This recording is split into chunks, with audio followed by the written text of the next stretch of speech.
অনেক মসজিদে দেখা যায় খুতবা চলা অবস্থাও দান বক্স চলতে থাকে।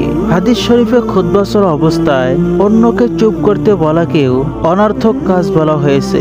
সেখানে খুতবার সময় দান বক্স চলানো তো আরো বড় অনর্থক কাজ, সুতরাং তা পরিহার করা জরুরি। রাসূলুল্লাহ সাল্লাল্লাহু আলাইহি ওয়াসাল্লাম বলেছেন, যে ব্যক্তি সুন্দরভাবে ওযু করে জুমার জন্য মসজিদে এলো, তারপর চুপ থেকে খুতবা শুনলো, তার 10 দিনের গুনাহ মাফ করে দেওয়া হয়। আর যে অবহেলা করলো সে অনর্থক কাজ করলো। আরেক হাদিসে এসেছে, জুমার দিন খুতবা চলা অবস্থায় যদি তোমরা পাশের সাথীকে বলো চুপ করো, তাহলে তুমিও একটি অনর্থক কাজ করলে। নহি আনিল মুনকার বা গুনাহের কাজ থেকে নিষেধ করা তো ভালো, কিন্তু খুতবা চলা অবস্থায় সেটাকে অনর্থক ও গুনাহের কাজ বলা হয়েছে।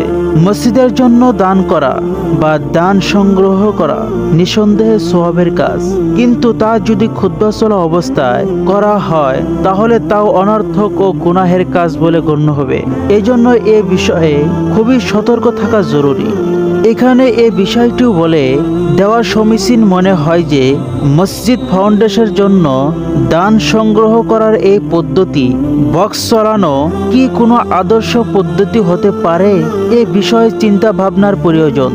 অনেকে এই পদ্ধতিকে পছন্দের দৃষ্টিতে দেখেন না, এজন্য এর উত্তম বিকল্প কি হতে পারে তা নিয়ে চিন্তা ফিকির করা প্রয়োজন।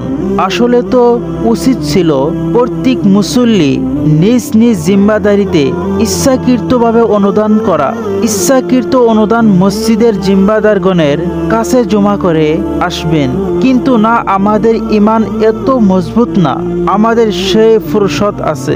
ভিডিওটি ভালো লাগলে যথাসম্ভব শেয়ার করবেন, ভালো ভিডিও ভালো মানুষকে দিবেন। আল্লাহ রাব্বুল আলামিন আপনাকে বহু পরিমাণ সওয়াব দান করে দিবেন। সুবহানাল্লাহ।